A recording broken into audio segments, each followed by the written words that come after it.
Auditeur de Radio Matania, c'est le moment de la prédication et celle que j'introduis est une prédication du pasteur Claude Messinibazi, prédication qui a pour titre le suivant: Armez-vous de force dans le Seigneur. Et pour test de référence, l'épître de Paul aux Éphésiens, chapitre 6, du verset 10 au verset 13. Armez-vous de force dans le Seigneur, Éphésiens 6, 10 à 13. Le chrétien né de Dieu et du Saint-Esprit est conscient de la puissance de l'ennemi dans le monde. Et pour cela, l'apôtre Paul, à travers ce texte, nous exhorte à puiser notre force dans notre communion avec le Seigneur Jésus-Christ. C'est ainsi que nous pourrons faire face aux manigances de l'ennemi. Que le Seigneur nous bénisse tous à l'écoute de sa parole. Éphésiens chapitre 6, versets 10 à 13.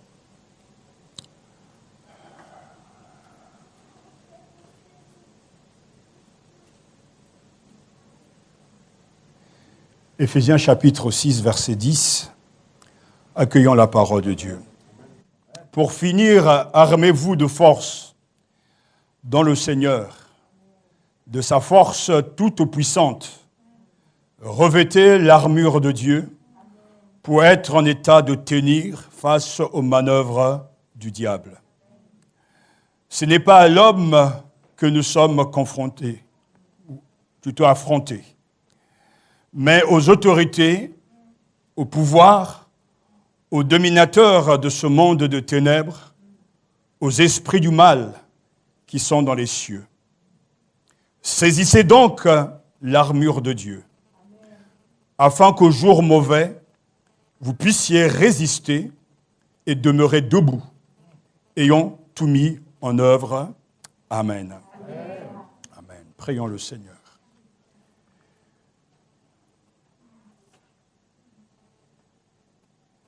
Dieu notre Père, c'est dans le nom de ton Fils Jésus-Christ que nous nous présentons une fois de plus devant toi pour dire et écouter ta parole. Nous avons besoin de ta bénédiction. Rien que ta bénédiction, seule capable de nous permettre de te connaître mieux, de t'adorer et de te servir. Accorde-nous la grâce d'aller plus loin avec toi. Donne-nous ce matin, à l'écoute de ta parole, plus d'intelligence, plus de compréhension de tes voies et de ta personne. Père, comme Jésus l'a dit, glorifie ton nom et permets que nous soyons transformés à l'image de Christ par la puissance et l'autorité du Saint-Esprit. Sanctifie-nous par ta vérité, ta parole est la vérité. Au nom de Jésus, Amen. Merci de vous asseoir.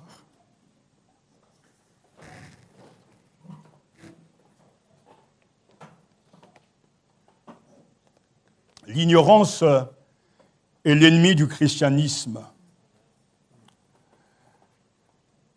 Cela est vrai au sujet de Satan et de ses œuvres.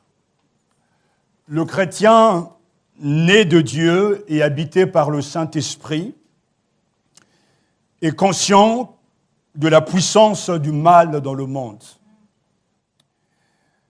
Et tout chrétien ne doit pas ignorer les intentions de son adversaire, le diable. Le même Paul, dans 2 Corinthiens chapitre 2, verset 11, écrit: il ne s'agit pas d'être dupe de Satan, car nous n'ignorons pas ses desseins ou ses intentions. Nous devons savoir que Satan a une idée derrière la tête. Et le chrétien doit être conscient de ses desseins, de son intention, de cette idée qui est de détruire la créature de Dieu, d'arrêter la propagation de l'Évangile et de nuire au projet de Dieu, un projet d'amour. D'où l'importance de connaître l'adversaire, notre adversaire, de s'armer des armes de Dieu afin de résister et demeurer debout. Nous prenons au sérieux la parole de Dieu. Le diable existe et la Bible dit très clairement « Résistez au diable et il fuira loin de vous », dit Jacques chapitre 4 verset 7. Ne donnez pas accès au diable, écrit Paul donc dans Éphésiens chapitre 4 verset 27, et il met Timothée en garde contre les pièges du diable, 1 Timothée chapitre 3 verset 7. Il y a une bonne raison pour nous de prendre au sérieux ce passage de Paul aux Éphésiens, parce qu'il se concentre sur la nécessité de combattre les puissances surnaturelles du mal. Paul nous exhorte à être forts dans le Seigneur et à puiser toute notre énergie spirituelle, notre force en Jésus-Christ dans la communion avec lui. Parce que nous sommes engagés dans une bataille spirituelle sans fin contre les puissances des ténèbres. Dimanche passé, nous étions ici et j'avais demandé la prière, je vous avais partagé combien il était difficile pour nous, pour moi, la nuit donc du samedi à dimanche, parce que j'avais mal aux yeux, mal à la tête, ça n'a rien à voir avec la Covid, mais ce n'était pas seulement une maladie physique.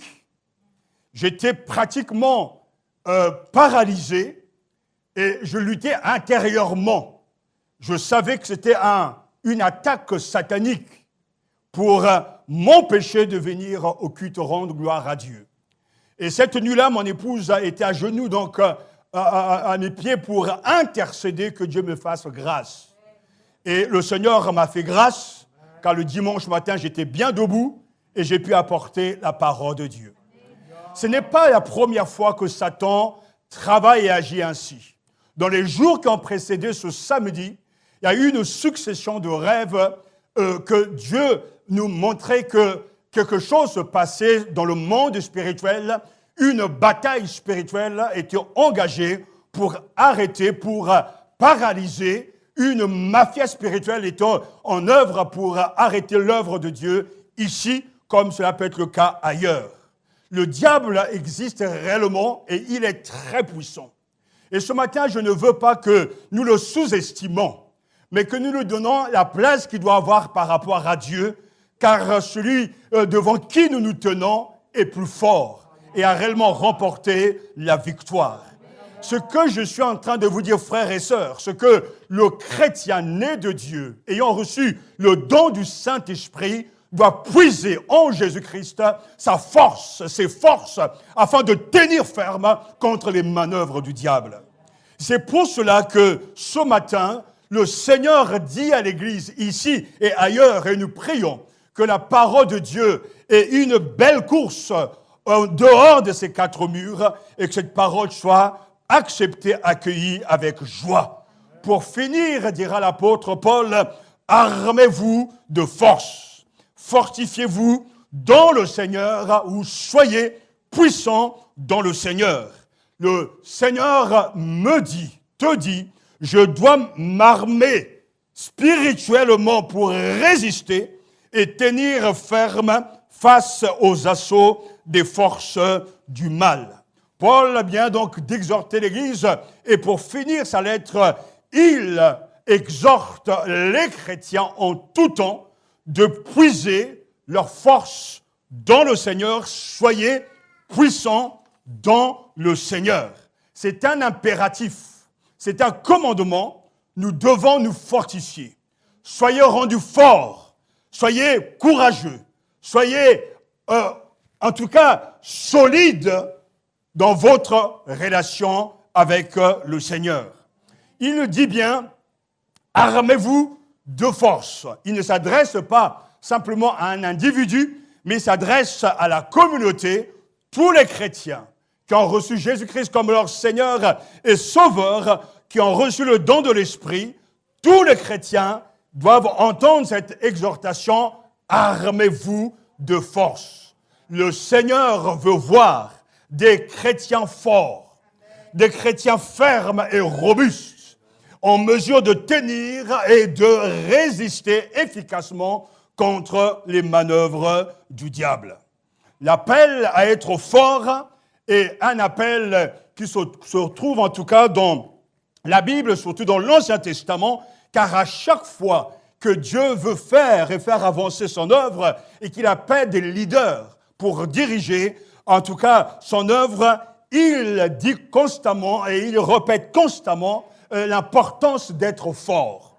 À Josué, il dit « Fortifie-toi et prends courage », Josué chapitre 1. Parce que la tâche est compliquée et difficile, nous avons besoin de puiser en Dieu notre force.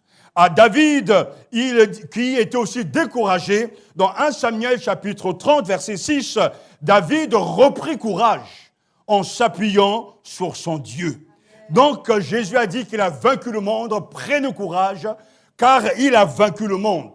Le chrétien dans ce monde hostile doit être puissant dans le Seigneur, doit être fort, doit être armé afin de résister et de tenir ferme face aux manœuvres de Satan.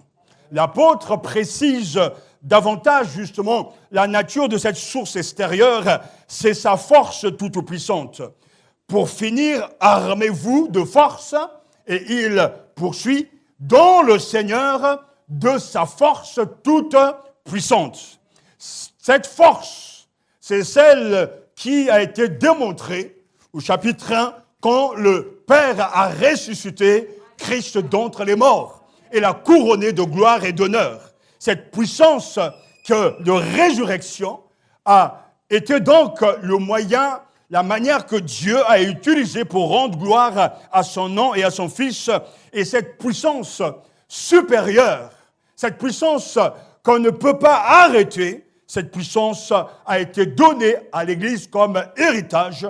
Et le chrétien doit puiser ses forces dans la puissance même de Dieu pour être en mesure de résister et de tenir ferme face aux manœuvres du diable.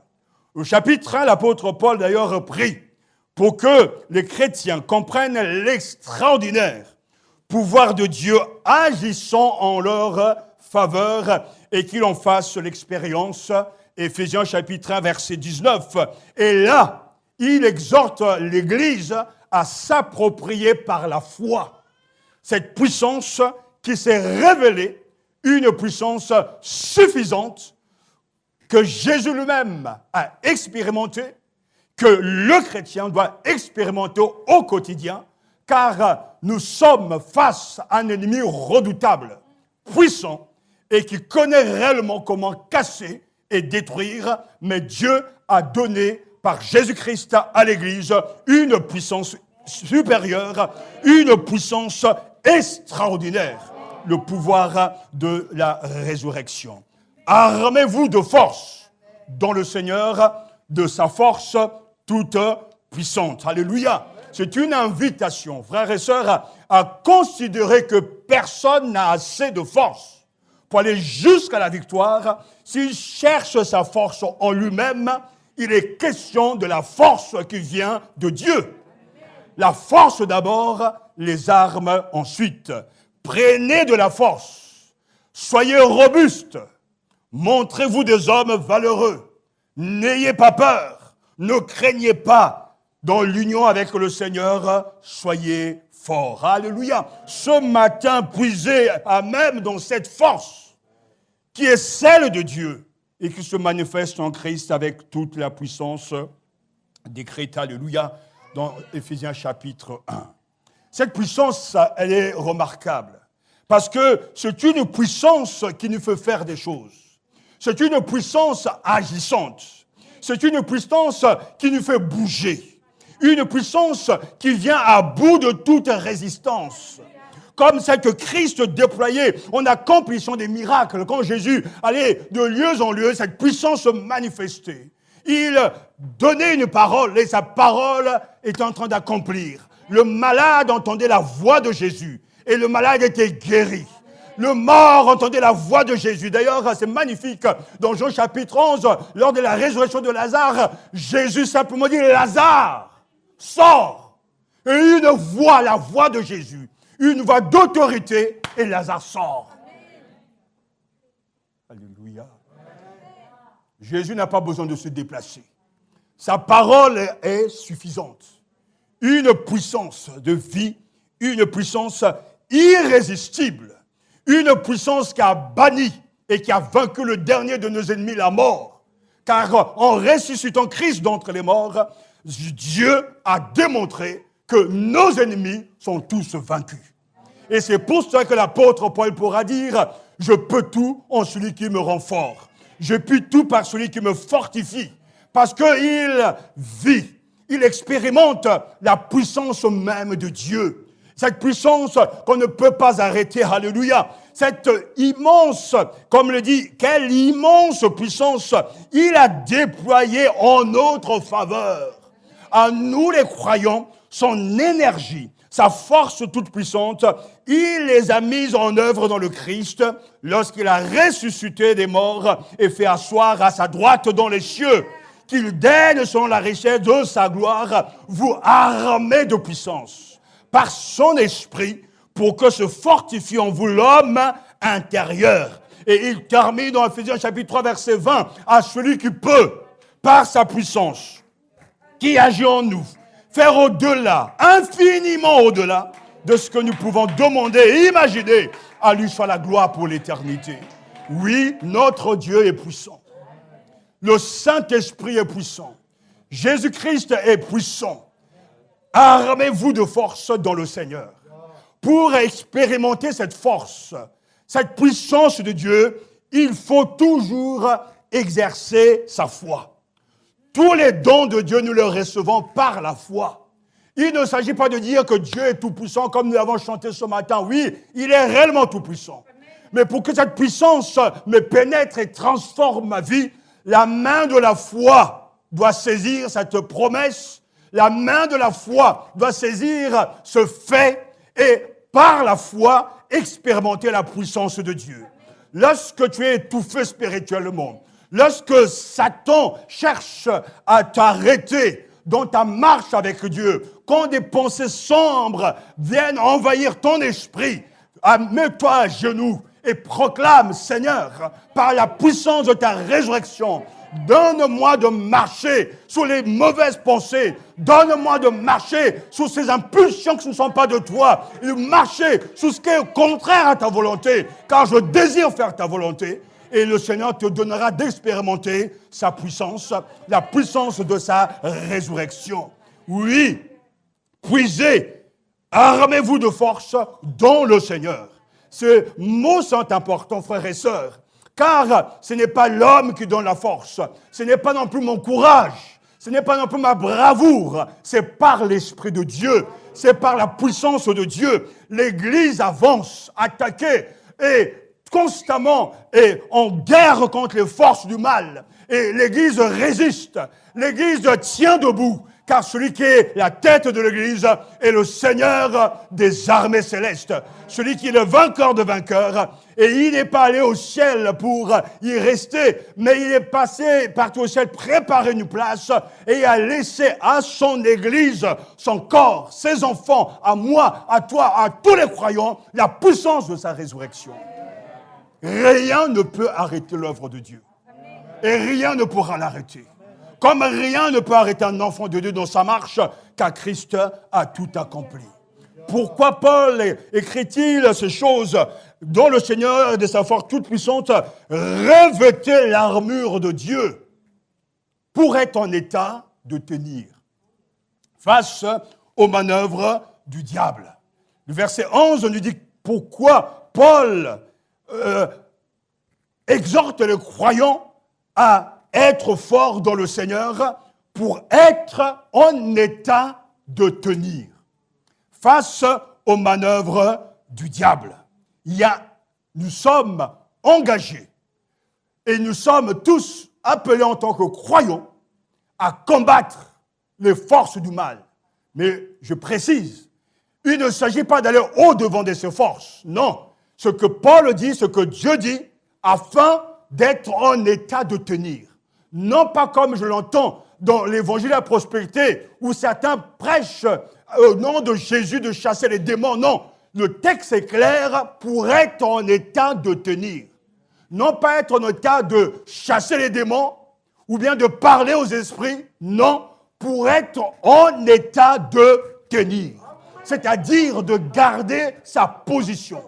De cette position qui est en Christ. Nous sommes unis à Jésus-Christ, nous sommes unis en lui et nous vivons de sa vie. Et c'est cette position que Dieu nous a donnée par grâce, puisque nous sommes en lui, restons là. Le combat, frères et sœurs, se caractérise d'abord par la résistance aux stratèges et aux tactiques de l'ennemi. Dieu ne nous dit pas d'attaquer, mais Dieu nous dit de résister aux attaques du diable. Revêtez l'armure de Dieu pour être en état de tenir face aux manœuvres du diable. Tout le monde comprend ce verbe revêter, c'est-à-dire il faut s'habiller, se vêtir de l'équipement. Et une fois de plus, le verbe et l'impératif, c'est un ordre, un commandement. Ce n'est pas Dieu qui va me vêtir, mais c'est à moi de le faire. À chaque fois que je lis la parole de Dieu, que je crois et que je m'approprie par la foi ce qui est écrit et l'œuvre de Christ, je suis en train de me revêtir. Revêtez l'armure de Dieu. Dieu m'a tout donné. Jésus-Christ m'a tout donné, mais il me dit maintenant de prendre mes responsabilités. C'est notre responsabilité de nous revêtir de toutes les armes de Dieu. On le verra à un autre moment qu'il est question de l'armure de Dieu. Dans le texte grec, c'est magnifique parce que c'est fort. Ça saute aux yeux. L'armure de Dieu, un génitif de source ou d'origine, c'est-à-dire cette armure vient tout droit de Dieu. Comme la puissance vient de Dieu. L'armure est de Dieu. Parce que face aux manœuvres de Satan, l'ennemi est un ennemi spirituel, rusé, il faut les mêmes armes. Il faut des armes spirituelles pour combattre un être spirituel. Et c'est ce que Paul va dire plus tard, mais il précise avec force, Dieu fournit lui-même l'armure. Il ne s'agit pas de s'inventer un autre évangile, mais il s'agit de prendre par la foi, de s'approprier ce que le Seigneur nous a laissé comme bénédiction. Afin de faire face aux manœuvres du diable, les ruses du diable. Ça montre bien que le malin lance ses traits enflammés contre les saints. Le diable est bien décidé de façon de détruire l'œuvre de Dieu. Mais nous avons une armure. Pas celle de Iron Man, mais celle qui vient de Dieu. Alléluia. Ce qui est vraiment remarquable, et ce texte me donne de la joie, parce que dans un monde hostile, dans un monde compliqué, où les choses sont devenues de plus en plus graves et compliquées, Dieu nous donne sa force, mais Dieu nous donne aussi son armure. Alléluia. Parce que nous avons en face de nous un général, le général de la mort, Satan. Et ses lieutenants sont là pour détruire, car il leur reste peu de temps. Paul dit que pour être en état de tenir face aux manœuvres du diable. Le diable est décrit de bien des façons dans l'Écriture. Par exemple, comme le Dieu de ce monde. 2 Corinthiens chapitre 4, verset 4. Comme le prince de la puissance de l'air. Éphésiens 2, verset 2. Comme un lion rugissant. 1 Pierre chapitre 5, verset 8. Et comme l'accusateur des frères, Apocalypse chapitre 12, verset 10. Mais en étudiant ce passage, il y a une qualité que Satan a qui m'a déplacé, qui m'a vraiment plutôt mis mal à l'aise, Parce que le diable, diabolos, Satan, le diviseur, celui qui calomnie, celui qui est fort, dès le commencement, a un nom, un titre qui me dérange. Et j'ai dit au Seigneur, ça me dérange vis-à-vis de toi. Parce que dans Genèse chapitre 3, verset 1, il est écrit, le serpent était le plus rusé de tous les animaux des champs que Dieu avait fait.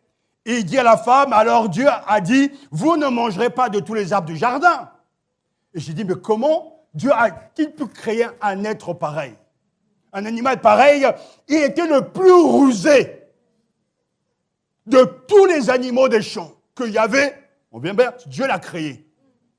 Et Paul nous dit, pour être en état de tenir face aux manœuvres, aux schémas, aux stratagèmes, aux tactiques du diable.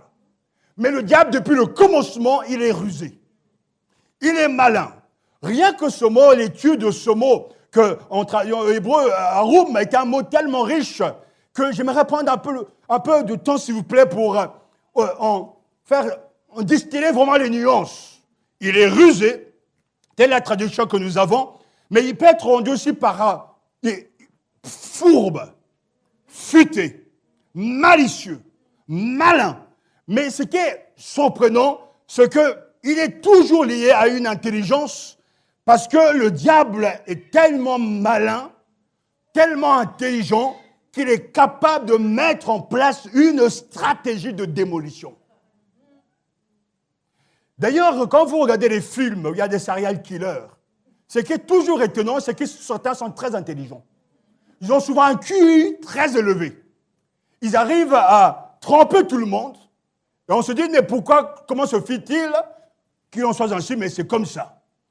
Le diable, ce rusé, ce serpent antique, il est tellement malin qu'il a la capacité de réfléchir et d'argumenter pour te convaincre qu'il a raison. Et dès le jardin, dans le jardin d'Éden, on le voit. Alors Dieu a dit, vous ne mangerez pas de tous les arbres du jardin. Il commence déjà à argumenter parce qu'il est malicieux, il est habile, il est rusé. Et c'est pour cela que, frères et sœurs, moi comme vous, nous sommes dans l'incapacité de résister et de tenir ferme face au serpent ancien. Il est malin, il est astucieux, clairvoyant. Il a la capacité vraiment de poursuivre son but qu'il a fixé et de mettre en œuvre une argumentation vraiment sans faille. Quand vous lisez Matthieu chapitre 4, quand Satan s'approche de Jésus, mais qu'est-ce qu'il fait? Il argumente. Il n'est pas bête. Il réfléchit et il pose sa thèse. Mais comme on l'a appris à l'école, thèse, antithèse et synthèse. Il pose la thèse et le Seigneur contredit par la parole. Il ne vient pas pour faire peur. Il ne vient même pas en train d'agiter peut-être une fourche selon le Moyen-Âge. Non, Satan vient tranquillement comme un intellectuel. Il connaît les Écritures. Et il cite les Écritures. Il maîtrise l'hébreu, l'araméen. Et il parle à Jésus avec les mots de la Bible. Mais Jésus n'est pas dupe. Il le connaît. Et il sait comment aussi riposter, répondre. Il est écrit. Il est écrit.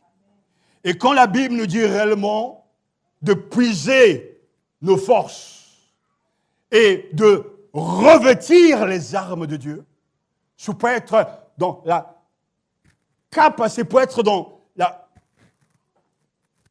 l'élément où nous pourrons tenir ferme contre les stratagèmes et les ruses du diable. On ne pourra jamais le vaincre. C'est un vétéran de la tentation. Il est intriguant. Il est malin retors, astucieux.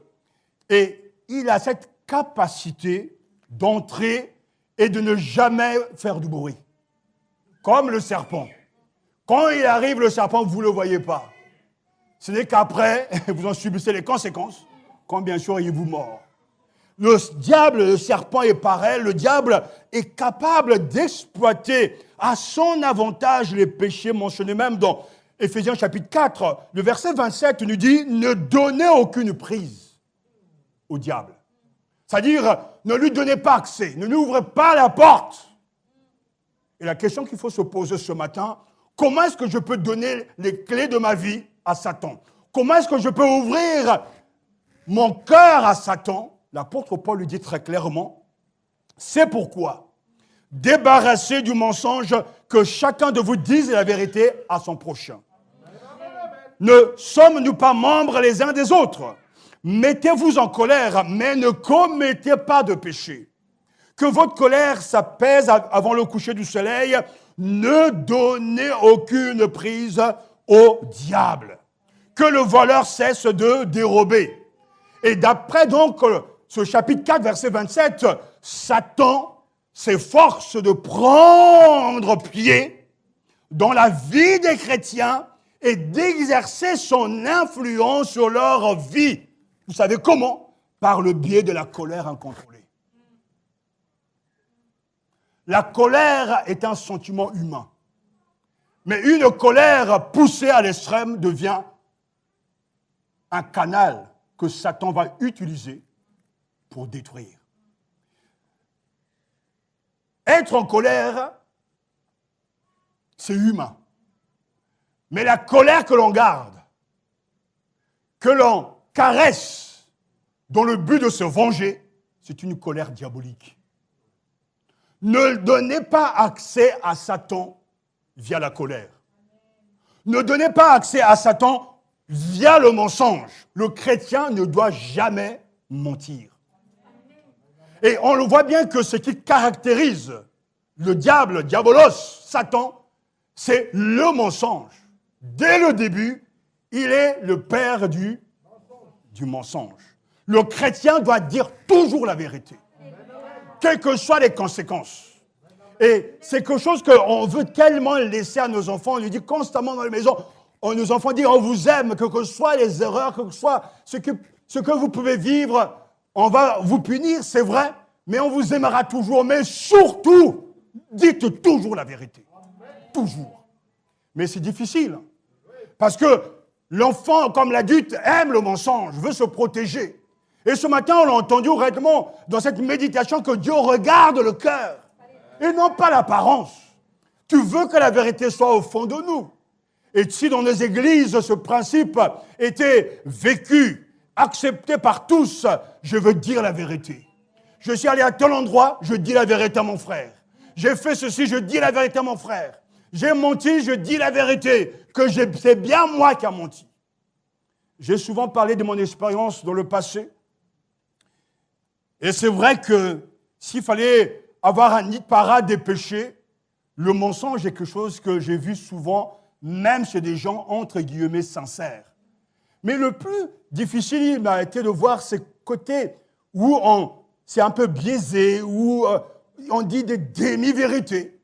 Tu sais très bien que le frère apportait un pull rouge et l'autre dit qu'il apportait un pull vert, mais au lieu de corriger, tu ne dis rien.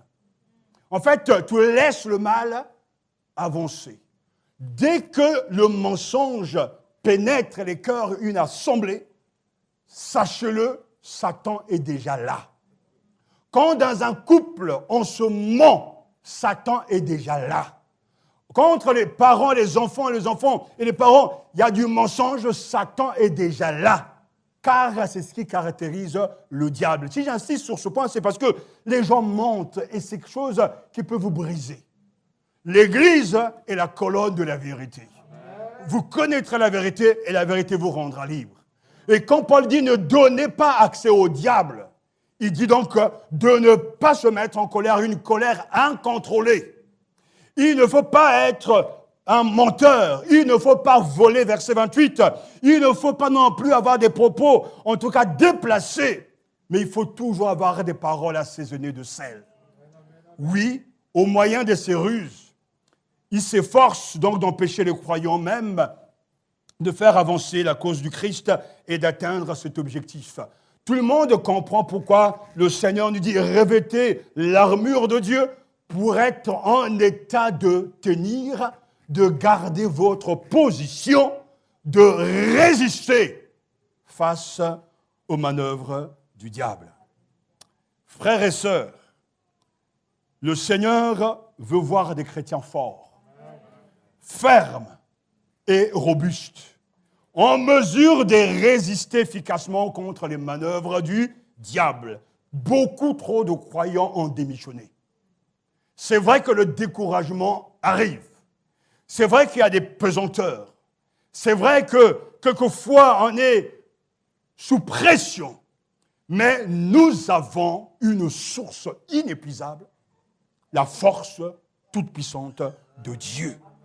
La grandeur de la puissance de Dieu est extraordinaire. Et chaque chrétien ce matin est appelé non pas à la crainte, à la peur, mais plutôt à la confiance. Armez-vous de force, revêtez l'armure de Dieu. Ce n'est pas à l'homme que nous sommes affrontés, mais aux autorités, au pouvoir, aux dominateurs de ce monde de ténèbres, aux esprits du mal qui sont dans les cieux. Pourquoi avons-nous besoin d'être armés de la puissance même de Dieu?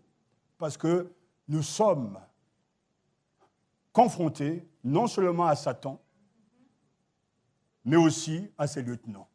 Il y a comme une coalition spirituelle. Le diable et ses lieutenants sont à l'œuvre. Ce n'est pas à l'homme que nous sommes affrontés, mais aux autorités. Il faudra plutôt dire contre les autorités, contre les pouvoirs, contre les dominateurs de ce monde de ténèbres et contre les esprits du mal qui sont dans les cieux. Pourquoi les croyants ont besoin de toutes les armes de Dieu? S'ils veulent tenir ferme, c'est parce que ce n'est pas contre des adversaires humains qu'il faut se battre, mais contre les puissances spirituelles mauvaises qui détiennent un grand pouvoir. Oh Seigneur, notre combat n'est pas humain. Notre combat n'est pas charnel. Lorsque quelqu'un vit dans le péché, il ne comprendra pas ce que je suis en train de dire.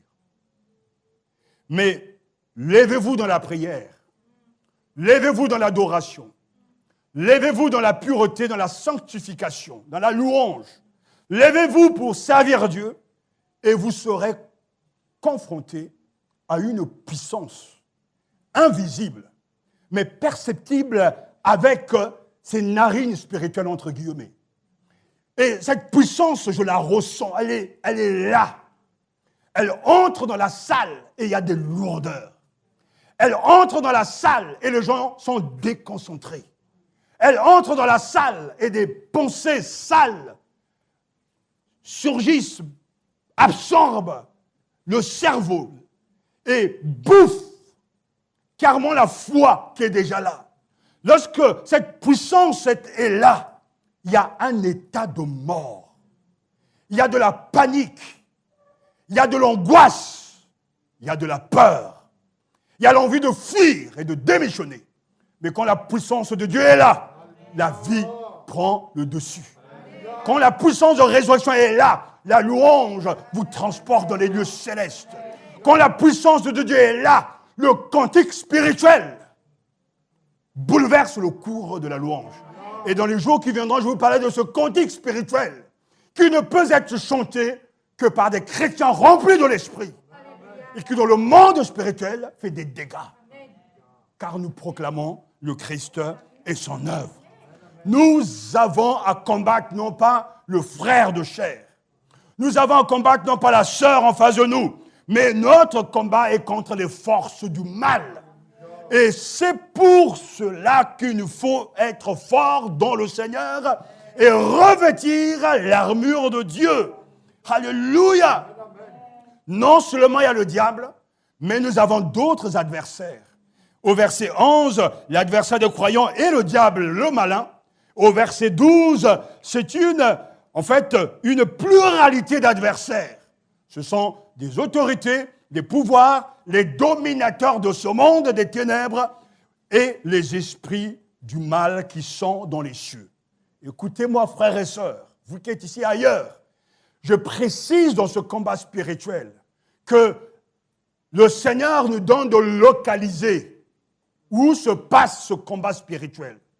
Ce n'est pas sur la terre, mais nous avons à combattre contre ces autorités, ces dominations, ces princes de ce monde de ténèbres, contre les esprits méchants dans les lieux célestes. Alors arrêtez de chasser tous les démons que vous voyez partout, à Corbeil, à Brazzaville, à New York, ou je ne sais pas où. Le combat est d'abord spirituel, dans les lieux célestes. Mais vous direz, mais comment ça dans les lieux célestes? Le chrétien, né de Dieu, est assis avec Christ dans les lieux célestes. Satan vient et te montre ton péché. Tu as la possibilité de reconnaître ce péché, de le confesser au Seigneur et de recevoir son pardon parce que le sang versé sur la croix efface le péché. Ou tu t'endurcis dans ton péché et tu restes dans ce péché. Tu ne ressens plus la présence de Dieu. Et quand Satan continue cette attaque, tu n'es plus dans des bonnes dispositions pour manier l'épée de l'esprit qui est la parole, parce que le fondement de ton action, de ta défense est charnel et non pas spirituel. Je suis pécheur, toujours pécheur, mais je suis en même temps en Christ et toujours en Christ. Et ça ne changera rien. Ce n'est pas mes péchés qui me font descendre de ma position en Christ. Mais quand je pêche, je perds la communion avec Dieu, mais je ne perds pas ma position en Christ. Oh, si vous comprenez ces choses. Le nouveau statut que nous avons reçu, c'est d'être en Christ. Mais si quelqu'un persiste dans le péché et continue dans le péché, cela veut dire qu'il n'a jamais été en Christ. C'est ce sarment qui est attaché, qui ne porte pas de fruits, on le coupe. Il ne sert à rien. Mais si quelqu'un est en Christ, il est une nouvelle créature. Les choses anciennes sont passées. Voici, toutes choses sont devenues nouvelles. Et cette nouveauté, c'est un nouveau statut. Ma vie est cachée avec Christ dans les lieux célestes. Colossiens chapitre 3. Ma vie est cachée avec Christ dans les lieux célestes. Là où est Christ, là aussi je suis. Et Satan va me faire déloger de cette position. Quand je viens au culte, par exemple, ce matin en venant, Satan accompagne tous les enfants de Dieu. Et il arrive à commencer à t'accuser. Tu n'es pas assez saint. Tu n'es pas assez pur. Tu n'es pas sympathique. Et c'est vrai, bien de fois, il a raison. Mais si tu écoutes sa voix, tu n'ouvras jamais la bouche.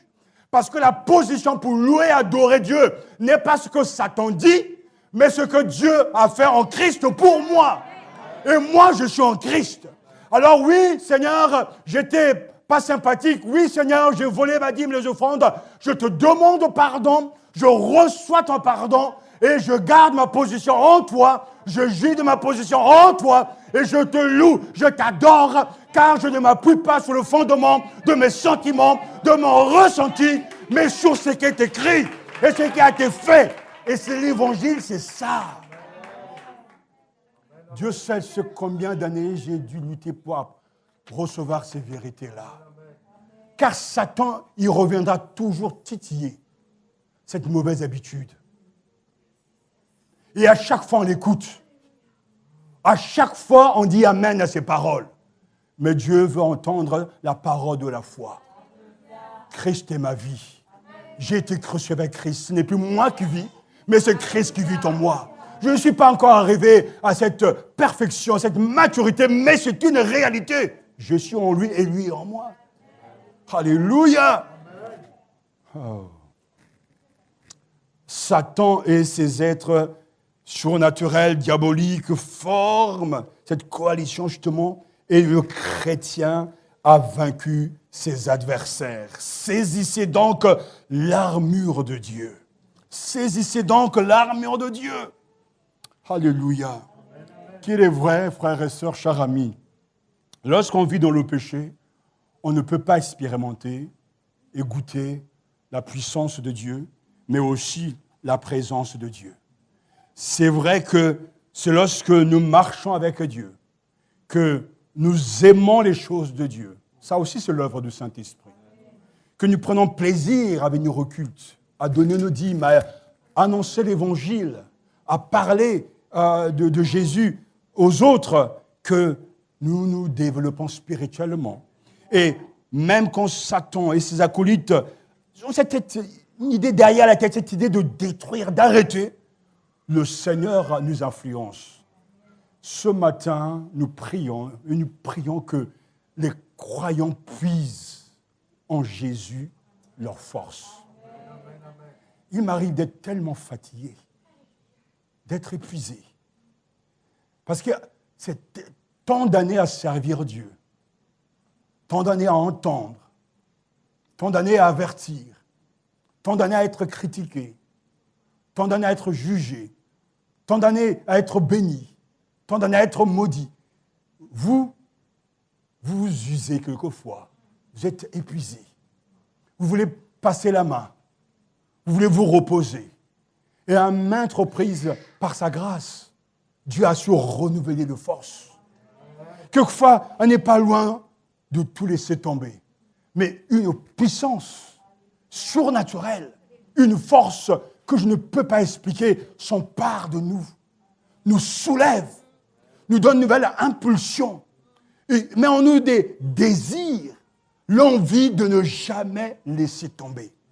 Et j'ai constaté que les années passent, mais ne se ressemblent pas. Et petit à petit, je m'approche de mon jour où je dois quitter ce monde. Et je pourrai regarder en arrière. Je dirais, le Seigneur a été fidèle. J'ai vu où j'ai failli tituber, il a su me donner son épaule. J'ai vu où j'ai voulu pleurer, il a tendu ses oreilles. Il a toujours été là. Et il sera toujours là, parce que là où il est, c'est là aussi l'on doit être. Je bénis Dieu. Parce que les autorités, les dominations, les puissances des ténèbres sont à l'œuvre, mais le Christ nous donne la victoire. Oh, le Satan se sert de tant de moyens, de tant d'éléments pour nous arrêter. Il y a des textes incroyables. Même l'apôtre Paul, lui, le grand apôtre, qui était un être de chair comme nous, mais rempli de Dieu, a été arrêté par Satan dans son désir de visiter les Thessaloniciens. Dans 1 Thessaloniciens, chapitre 2, verset 18, il est écrit « Ainsi nous avons voulu venir jusqu'à vous. Du moins, moi, Paul, à une ou deux reprises, mais Satan nous en a empêchés. » Un chrétien sincère dira amen à ce texte. Parce qu'on nous apprend à être de superman de la foi. Non, Dieu nous dit simplement d'être un trésor qui porte un vase qui porte le trésor, qui est le Christ. C'est-à-dire des êtres fragiles, mais en qui Dieu agit. Satan a empêché Paul de se rendre à Thessalonique. Incroyable. Comment a-t-il fait? Le texte ne le dit pas. Mais ça montre sa capacité, sa puissance. Comme je veux croire aujourd'hui qu'il y a des croyants que Satan a bouclés chez eux, a enfermés pour ne pas venir dans les lieux de prière. On trouvera toujours des motifs. Et intellectuellement parlant, on dira « Je suis fatigué. Je suis malade. La semaine a été compliquée. » Mais on oublie que derrière ces propos, il y a une activité satanique. De t'empêcher de faire ce que Dieu veut. De t'empêcher de venir au culte pour adorer Dieu.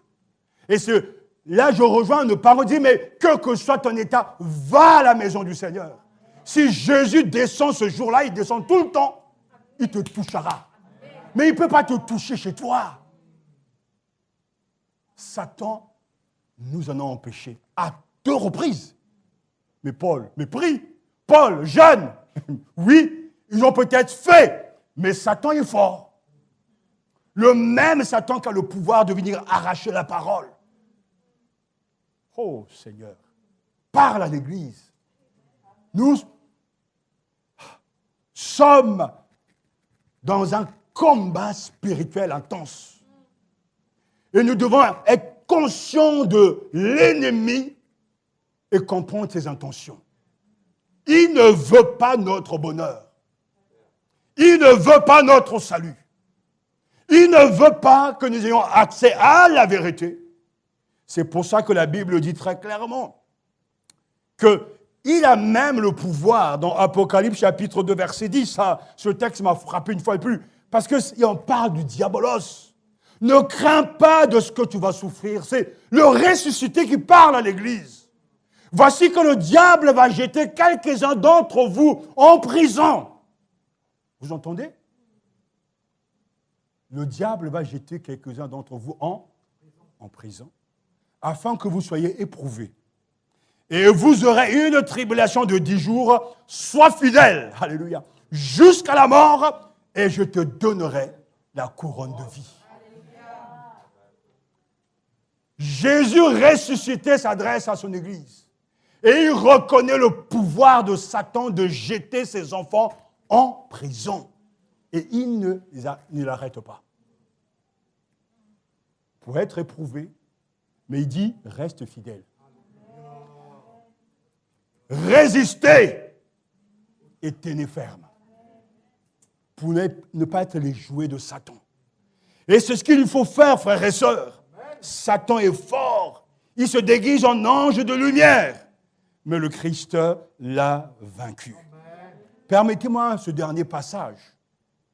Mais l'Esprit dit expressément que dans les derniers temps, quelques-uns abandonneront la foi pour s'attacher à des esprits séducteurs. Il y a des doctrines de démons. 1 Timothée chapitre 4, verset 1. Et c'est ce qui est en train de se passer. Certains abandonneront la foi pour s'attacher à des esprits séducteurs et à des doctrines de démons. Satan fera tout pour que vous n'écoutiez pas la vérité. Satan fera tout pour que vous n'ayez pas dans une église où on prêche l'évangile. Parce qu'il ne veut pas votre bonheur. Il ne veut pas votre salut. Mais il faut s'armer. Il faut puiser de sa force dans une relation intime, au quotidien, avec le Christ ressuscité. Frères et sœurs, on connaît notre ennemi. Il nous faut résister. Il nous faut tenir ferme, alléluia. C'est pourquoi saisissez donc l'armure de Dieu, afin qu'au jour mauvais, vous puissiez résister et demeurer debout. Ayant tout mis en œuvre. Satan et sa horde d'esprits malveillants peuvent utiliser les structures même sociales, politiques, judiciaires et économiques pour accomplir leurs desseins. Dimanche passé, notre trésorière, la sœur Colombe, vous a fait part en vous expliquant le pourquoi ne pouvez pas avoir donc un compte épargne. Il y a les lois européennes, mais ce que certains ignorent, que depuis maintenant pratiquement 2 ans, en tant que responsables, nous sommes confrontés à une réalité que jadis on ne vivait pas. On nous demande des papiers personnels, carte d'identité, bilan financier.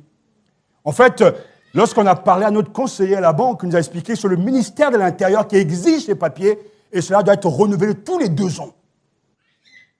Ce qui ne se passait jamais auparavant, petit à petit les choses changent. Pour le commun des mortels, il va dire, mais c'est rien, c'est un problème administratif. Mais non, les choses se préparent pour contrôler l'Église. La loi concernant le séparatisme n'est pas une petite loi. De plus en plus, pour ne pas viser simplement les musulmans, on vise aussi les évangéliques.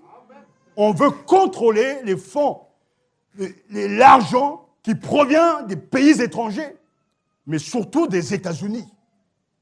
Il y a quelques années, je me souviens, le président Bush a dû intervenir. Et ça, c'est un des professeurs de théologie qui l'avait partagé.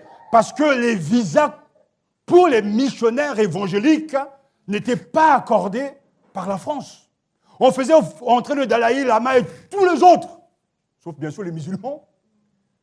Mais par contre, les missionnaires évangéliques, on ne leur donnait pas de visa. Le président, comme eux, ils ont cette capacité de mettre Dieu en premier, a dû prendre son téléphone et donner un coup de fil pour que les choses entrent dans l'ordre.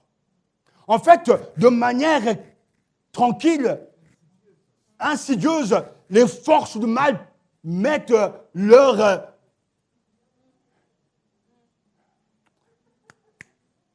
éléments en place. Lorsqu'ils vont contrôler l'Église, n'attendez pas autre chose que de la dictature. Ce qui est terrible avec cette loi du séparatisme, c'est que tant que c'est dans les mains d'un bon dirigeant, ça va. Mais quand ce sont des fous furieux, attendez-vous à la persécution. Au moment où je vous parle, moi je suis fiché. Mon épouse est fichée. Les gens du bureau sont fichés. Alors que jadis, ces choses n'existaient pas. Et heureusement que nos comptes passent par un cabinet d'experts comptables et que tout est en règle. Mais on est réellement fiché, on sait qui fait quoi. Mais où est la loi 1905 ? On commence à poser un pied, après c'est l'autre pied, et c'est tout le corps. Ne sous-estimez jamais ces choses-là. Et priez que Dieu donne, même à ceux qui ne sont pas chrétiens, et qui crient, c'est inacceptable, que Dieu les inspire. Regardez la société, le prolongement de l'avortement. De plus en plus, l'homosexualité est tolérée. En fait, on a ouvert les vannes. On remet en question le Dieu créateur. On parle de laïcité, mais personne n'y croit. Satan travaille. Et ne soyez pas naïfs de croire tout ce que l'on dit. Et quand on entend les Français débarquer en Afrique, ils ont leurs intérêts. Satan utilise des structures. Satan touche et travaille avec les politiques, avec les religieux. Ce qui s'est passé au Rwanda, ce massacre, ce génocide, l'ONU pourtant était là. Mais on regardait ailleurs. Et on ose nous parler de ne pas s'ingérer.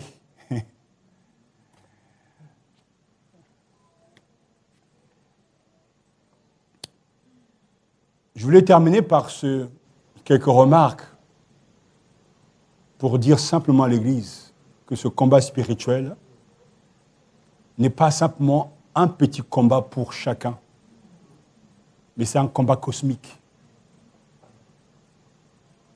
Satan a une idée derrière la tête. Il lui reste peu de temps. Et il fera tout pour arracher, détruire. Mais Dieu nous a donné la force en Christ. Et nous verrons qu'il nous a laissé une armure spirituelle indestructible. Revêtez-vous, saisissez donc l'armure de Dieu afin de tenir ferme dans les jours mauvais. Il faut maintenir cet équilibre entre ces deux vérités. Satan est un ennemi écrasé et vaincu, mais il rôde sans cesse comme un lion affamé. Et la Bible nous dit, il fut précipité, le grand dragon, l'antique serpent, celui qu'on nomme diable et Satan, le séducteur du monde entier, il fut précipité sur la terre et ses anges avec lui. Mais la Bible nous dit qu'ils l'ont vaincu à cause du sang de l'agneau et de la parole de leur témoignage. Alléluia! Alors j'entendis dans le ciel, comme en conclusion, une voix forte qui disait « Maintenant est arrivé le salut, ainsi que la puissance et le règne de notre Dieu et l'autorité de son Christ, car elle a été précipitée l'accusateur de nos frères, celui qui les accusait devant notre Dieu jour et nuit. Ils l'ont vaincu à cause du sang de l'agneau et à cause de la parole de leur témoignage, et ils n'ont pas aimé leur vie jusqu'à craindre la mort. » Apocalypse chapitre 12, versets 10 à 11. L'heure est venue de puiser en Dieu nos forces. Et je vous invite à un temps de prière, mais aussi à un temps d'appropriation. Il faut changer de langage et cesser de dire « je suis faible ». Je ne vais pas m'en sortir. Ça, c'est le langage des êtres humains qui n'ont pas de ressources spirituelles. Mais il faut dire « oui, je suis faible, mais en toi, Seigneur, je suis plus que vainqueur. » Je veux faire cet échange ce matin. J'échange mes doutes et je prends ta foi. J'échange mes craintes et je prends ta paix. Faites cet échange par la foi. Ça passe toujours par la prière et la foi. Je ne peux pas le faire pour vous. Dieu ne peut pas le faire pour vous. C'est à toi de le faire. Seigneur, je veux croire ce qui est écrit. Je veux accepter. Je ne veux pas vivre selon mon ressenti. Non, non, c'est écrit, c'est là, Seigneur. C'est ta parole. Armez-vous de force. Dans le Seigneur de sa force toute puissante. Seigneur, je pige en toi ma force. Je confesse mes péchés. J'abandonne mon moi. J'abandonne, Seigneur, mes schémas de pensée. Je prends, Seigneur, j'accepte de me revêtir de l'armure de Dieu. Je veux rester fidèle et je resterai fidèle. Je veux résister et je résisterai. Ayez ce langage de la foi. Je tiendrai ferme par la grâce de Dieu. Je serai fidèle à l'Église constamment. Je serai fidèle dans mon témoignage auprès des membres de ma famille. Seigneur, je veux faire. Et je ferai par ta grâce. C'est vrai que nous sommes affrontés, ce n'est pas l'homme que nous sommes affrontés, Seigneur, mais à des autorités, contre des pouvoirs, contre des dominateurs, des esprits du mal qui sont dans les cieux. Mais nous n'avons pas peur. Nous ne tremblons pas, car celui qui est en nous est plus fort que celui qui est dans le monde.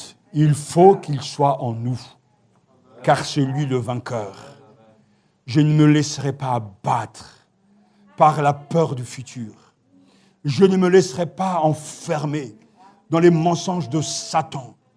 Je ne me laisserai pas m'égarer dans les fausses doctrines. Je resterai fidèle. Je marcherai avec toi, même quand tout va mal. Mes yeux sont fixés sur toi. Ayez la croyance au fond du cœur, mais ayez aussi la parole de foi qui dit ce que Dieu dit. Matania est béni et restera béni. Partout où le nom de Jésus est invoqué, sincèrement, en toute honnêteté, Jésus est présent. Ces lieux sont bénis par Dieu. Je confesse la vérité biblique. Je dis les paroles de Dieu. Là où 2 ou 3 sont rassemblés en mon nom, Jésus dit, je suis là. Qu'importe le nombre. 2, c'est ce que Jésus dit. Quand je marche dans la vallée de l'ombre de la mort, je ne crains aucun mal, car tu es avec moi. La Bible le dit et je le dis. Je ne vous laisserai pas orphelins, je viendrai vers vous. Et il est venu. La Bible le dit, je le crois et je l'affirme. Il a vaincu. Oh, à cause du sang de l'agneau. La Bible le dit, je le crois et je l'affirme. Je n'ai ni or ni argent, mais ce que j'ai, je te le donne. Au nom de Jésus-Christ de Nazareth, lève-toi et marche. Et il se leva. La Bible le dit. Je le crois et je l'affirme. par la foi, ils ont renversé les murailles, fait tomber les forteresses. Par la foi, ils ont vaincu des rois, des royaumes, par la foi. Dis à cette montagne, déplace-toi. Ce sont les paroles de Jésus. Je le crois et je le dis, je l'affirme. Et cela se passe dans le nom de Jésus. Alléluia. Le fruit de l'esprit, c'est l'amour. Seigneur, j'ai de la haine contre mon frère. Mais par la foi, je te laisse faire mûrir en moi le fruit de l'esprit. Et je vais aimer mon frère et ma sœur. Parce que l'Esprit Saint déverse en moi l'amour de Dieu. Je le crois et je le dis et je le fais au nom de Jésus. Alléluia. Par le nom de Jésus, par le nom de Jésus, Dieu donne la victoire. Par le nom de Jésus, par le nom de Jésus, Dieu donne la victoire.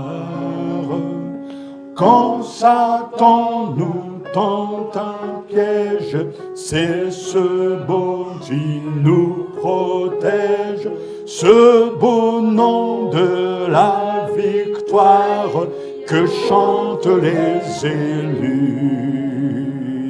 Par le nom de Jésus, par le nom de Jésus, Dieu donne la victoire. Par le nom de Jésus, par le nom de Jésus, Dieu donne la victoire.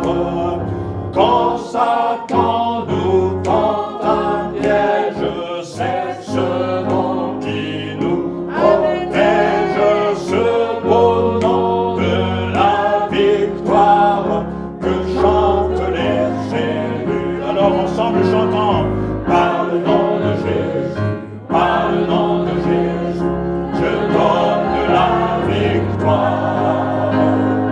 Par le nom de Jésus, par le nom de Jésus, Dieu donne la victoire.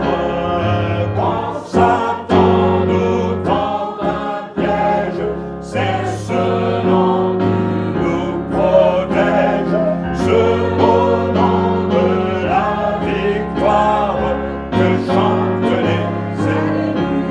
Amen. Ce beau nom de la victoire que chantent les élus. Quand Satan nous tente un piège, nous avons un nom. Alors utilisez-le.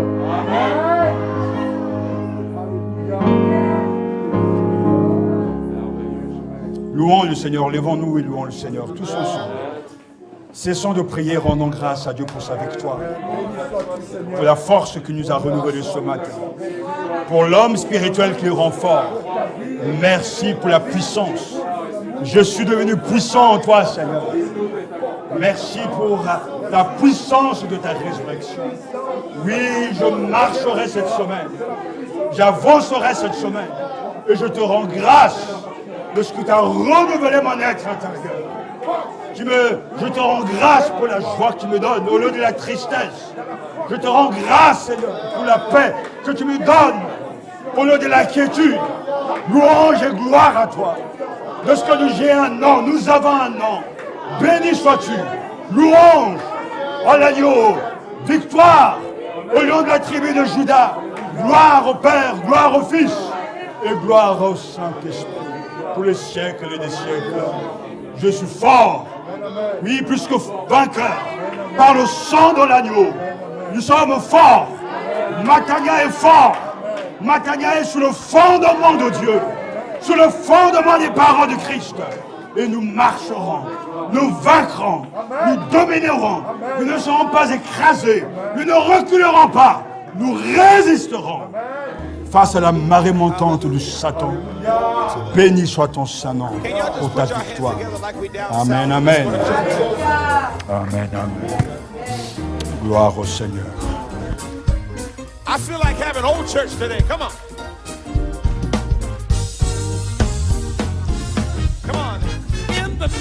Jesus.